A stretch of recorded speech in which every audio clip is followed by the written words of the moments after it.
Welcome to the PFC Podcast. Today, we are stepping into a world that's completely invisible, yet it somehow totally dominates the room when you walk in. We are talking PFC. Perfumes, fragrances, and cologne. But, before anyone thinks this is just a shopping guide for Valentine's Day, let's be super clear. This isn't just about smelling nice. No, absolutely not. Welcome, everyone. The mission of this deep dive is to really get into scent culture. When I was going through the source material, which honestly reads more like a manifesto than a blog post, it just hit me that we aren't dealing with vanity here. Not at all. We're dealing with language, identity, business, and a fair bit of chemistry. It's absolute communication. Think about it. Scent is often the first thing people notice about you. And it's the last thing they remember when you leave. It communicates who you are before you even say a word. Which is why the source so explicitly says, this is not a hype channel. I love that distinction. Oh. We are not here to scream about the top 10 panty droppers or, whatever clickbait is flooding YouTube at the moment. Thank goodness for that. I mean, the hype side of fragrance moves at this breakneck speed. It's always about the newest thing, the loudest bottle. Right. This deep dive is more of a thinking space. We need to slow down, break down the trends with some actual context. We need to look at what really works in the real world. And specifically, how these chemical mixtures react to things like tropical heat, which is a massive factor the sources kept bringing up. Exactly. And that's the hook, isn't it? By the end of this conversation, I want us to be able to do what the source promises, to wear fragrance with intention. But to do that, we have to kind of unlearn how we usually buy this stuff. We have to stop asking the wrong questions. Right. Usually I'll walk into a store, spray something, and my only question is, does it smell good? Yeah. Or, is it fragrant? And that is the beginner's trap. Asking, does it smell good, is like asking if a car has wheels. It's the bare minimum. The source material lays out this transition from that basic question to a set of 6 analytical questions. If you really want to understand scent culture, you have to stop sniffing and start interrogating the perfume. Interrogate the perfume. I like that. It sounds so aggressive. So what's question number 1 on the interrogation list? What is the scent profile? And this goes way beyond it smells like lemons. Okay. It's about the character. Is it aggressive? Is it comforting? Is it, synthetic feeling, or does it smell natural? You're analyzing the personality of the scent. Not just the ingredients. Yeah. Got it. Okay, so we got the personality. Then we have to look at the mechanics. Performance. Right. And performance isn't just one thing. It breaks down into 2 key parts. Yeah. Projection and longevity. Projection is the radius, yeah. Yeah. Am I choking out my coworker in the next cubicle, or they literally have to hug me to smell it? Exactly. It's your scent bubble. And longevity is just the endurance test. Does it last an hour, or is it still there after a 12-hour shift? And you'd be shocked at how many $300 fragrances just vanish in 30 minutes. That leads right into the third question, which I think is where most of us get scammed. Evolution. The difference between the opening and the dry down. This is the classic retail trick. You spray a card in a store, you get that opening, which is chemically designed to be bright, catchy, sell you the bottle in 5 seconds. And you buy it right there. You buy it. It's the movie trailer effect. You see the best 2 minutes, buy the ticket. And then you realize the rest of the movie is incredibly boring. That is a perfect analogy, because 2 hours later, that bright citrus opening is gone, and you're left with the dry down, the base notes. Yeah. And if that dry down is heavy or musky or smells like wet cardboard, you're stuck with it. You have to live with the whole movie, not just the trailer. Okay, the fourth question is one I think we all ignore because, we want to wear what we want, when we want. Suitability. Does it fit the climate and lifestyle? Context is king. And the source material is so specific about testing in tropical heat. A thick, sweet, heavy vanilla fragrance that smells incredible and cozy in a snowy winter is going to go absolute chemical warfare in high humidity. It just becomes cloying, suffocating. Yeah, that makes sense. Yeah. And finally, the question that always hurts a little bit, value. Is it worth the price tag? Which is subjective, of course, but it's crucial. We'll get into the business side of this later, but just because it costs a week's rent does not mean the ingredients are superior. You're often just paying for the logo. Okay, so we have our interrogation techniques, but then we hit a wall. I tried reading some fragrance reviews to prep for this, and it feels like reading a different language. The whole fraghead dictionary is so intimidating. It is. It's a lot of gatekeeping, mostly. But the source material has a great section on decoding the lexicon. Yeah. We just need to be translators. Let's start with the building blocks then. One distinction really tripped me up, notes versus accords.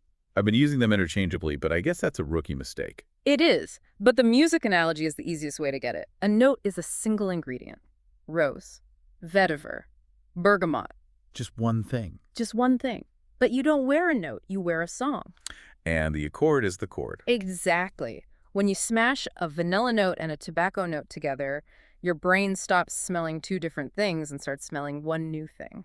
Smoky vanilla, that distinct new smell. That's the accord. That's what you're actually buying. That makes so much sense. Okay, what about the labels on the bottle?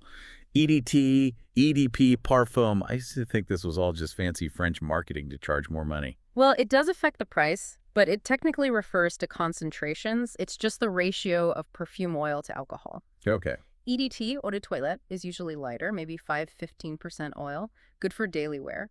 EDP, eau de parfum, is denser, lasts longer, and then parfum is the heavy hitter, very concentrated. But the source makes a really nuanced point here, that a higher concentration doesn't always mean louder. Correct. Sometimes a perfume sits closer to the skin because it's oilier and it doesn't evaporate as violently as, an alcohol-heavy spray. It's richer, but not always a room filler. Okay, speaking of marketing, Yeah. let's decode flankers. It sounds like some kind of military tactic. It basically is. In the perfume world, a flanker is just a sequel. Think of it as risk management for the brand.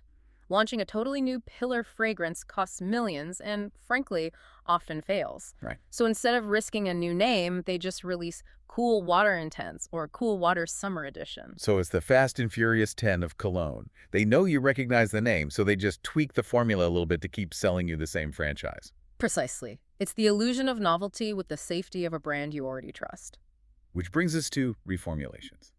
This seems to be the source of so much pain in the community. Oh, it's the biggest source of drama. A reformulation is when the company changes the recipe of a scent that already exists. Maybe an ingredient got banned by regulators. That happens a lot in Europe. Or they just wanted to cut costs. Or they just wanted to cut costs. So your signature scent from 5 years ago might literally not exist anymore, even if the bottle looks exactly the same. Wow. And that leads to batch talk. You have people hunting for bottles made in 2018 because the 2019 batch is watered down. It can get very, very obsessive. Let's hit some of the community slang really quickly. Blind buys. Buying a full bottle without ever smelling it first, it's gambling. Just don't do it. Beast mode. Beast mode. Ah. This is for a fragrance with just nuclear projection and longevity. You spray it once, and it stays on your jacket for 3 weeks and can fill a stadium. I feel like everyone goes through a beast mode phase where they just want to be the loudest smelling person in the room. It's a bit of an ego trip, isn't it? It's usually more of an insecurity trip. You want to be noticed. Yeah. But there's a very fine line between being noticed and just being a nuisance. One last categorization the source mentions. Designer versus niche versus indie. Right. Think of it like the film industry. Designer is your Hollywood blockbuster Dior, Chanel. Mass appeal, generally safe, huge budget, you can find it everywhere. Okay. Niche is your A24 or your art house film. It's focused on artistic expression. It might be a little challenging, more expensive, made for a specific audience. Indie. Indie is the guy making a film in his garage. Small batch, handmade, sometimes it's rough around the edges, but it's incredibly unique. You definitely won't smell like anyone else. So now that we speak the language, let's talk about actually using this stuff. The source has a whole section on the art of application and selection, because apparently I've been doing it all wrong. The section on olfactory fatigue was a bit of a horror story. It's so real. Basically, your brain marks your own scent as safe after about 15 minutes and just filters it out so you can smell new dangers like smoke or something else. Which leads directly to the cologne guy phenomenon. You can't smell it anymore, so you spray 5 more times. Meanwhile, you're chemically assaulting everyone in the elevator. Exactly. The source talks about layering without overdoing it. You want to create a bubble, not a weapon. A good rule of thumb is this. If you can smell your own perfume constantly after 3 hours, you've put on way too much. You should just catch whiffs of it when you move. That's it. And about buying, we touched on the paper strips, but the source is so adamant, don't just buy off the opening. You have to wear it on your skin. Paper strips are cellulose. Your skin has proteins, oils, and heat. Your own body chemistry totally changes the scent. A perfume can turn sour or sweeter or metallic just by touching you. So you have to spray it on your arm, walk around for an hour, let it dry down. Then you decide. You have to. I really like the concept of the scent wardrobe that was mentioned. It challenges that old idea of having just one signature scent for your whole life. It goes right back to context. I mean, you wouldn't wear a tuxedo to the gym or gym shorts to a wedding. Why wear the same fragrance? Right. You need a freshie for high heat or the gym. You probably want something darker, more mysterious for a date night. And you definitely need something clean and inoffensive for the office. And the source reminds us to look globally. It mentions Middle Eastern alternatives, Asian creations. Yeah, the Western world does not have a monopoly on smelling good. The Middle East has a history of perfumery that goes back thousands of years. They're doing incredible things, often with much better performance. And Asian creations. They often focus more on subtlety things like tea notes, bamboo, the smell of rain, which is perfect if you don't want to go full beast mode. Okay, now this is where we really need to peel back the curtain. Yeah. Section 4 of our dive is the business of smelling good. Yeah. Because there's this massive machine behind these pretty glass bottles, and reading the source material, it feels a bit like the Matrix. It is a machine. The source talks about industry dynamics, and the first thing you have to realize is that the brand on the bottle usually didn't even make the perfume. Right. It's not like Ariana Grande is in a lab coat mixing up chemicals herself. No.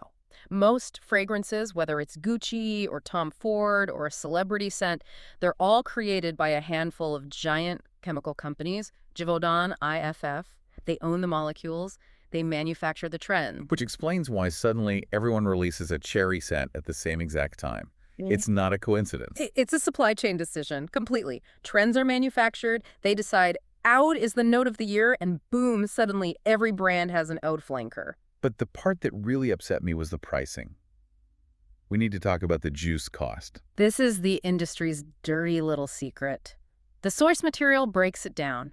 For a $300 niche fragrance, the actual oil inside the juice, it often costs less than $5 to $10. That is depressing. So where does the other $290 go? You're paying for the custom glass mold. You're paying for the global marketing campaign. But mostly, you are paying for something called the Veblen effect. The Veblen effect. In luxury goods, a higher price actually increases desire because it signals exclusivity. If they sold that same liquid for $40, people would think it's cheap and they wouldn't buy it. The price tag itself is part of the perfume's psychological profile. Which explains the explosion of the clone market that the text mentions. This was fascinating to me.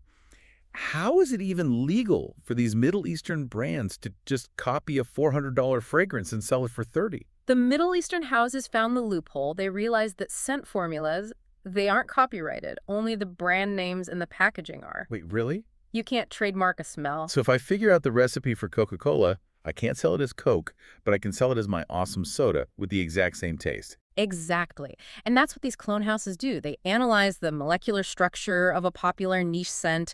They replicate it with like 95% accuracy, put it in a different bottle, and sell it for a fraction of the price. Because they're not paying for the Hollywood ads or the brand tax. Exactly. And the source says some of these clones actually outperform the originals. Wow. They often do. Because they aren't always restricted by the same rigid regulations on ingredient potency that the big Western designers are. It's a Wild West scenario that is terrifying the heritage brands right now. So knowing all this, the markups, the manufactured trends, the chemistry, it just changes how you shop. It totally empowers you as a consumer. It moves you from being a passive consumer to an active participant in scent culture. You stop buying the marketing and you start buying the scent. The big takeaway for me from all this is that smelling good is actually the easy part. You could buy any blue shower gel scent and you'll smell fine. Mm-hmm. But growth in this hobby, it comes from understanding structure, performance, and context. Absolutely. It's about being mindful. The source says one wear at a time, and it's a call to just slow down. Don't just amass 100 bottles you never use to flex on Instagram. Understand what you have, wear it, actually experience it. Yeah. The final call to action here is really about that intentionality. Approach your next fragrance choice not just as a purchase, but as a deliberate decision. And it changes how you carry yourself. When you know why you are wearing a certain scent because it lifts your mood or it commands authority in a meeting or it just makes you feel clean in dirty weather, that confidence projects more than the perfume ever could. That brings us to the final provocative thought I want to leave our listener with. We established that scent is a language. So right now, with whatever you happen to be wearing or not wearing, what is your signature scent saying about you to the world? Is it saying I'm here to party? Is it saying I'm reliable and professional?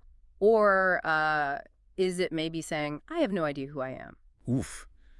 That is a heavy question to end on, but a necessary one.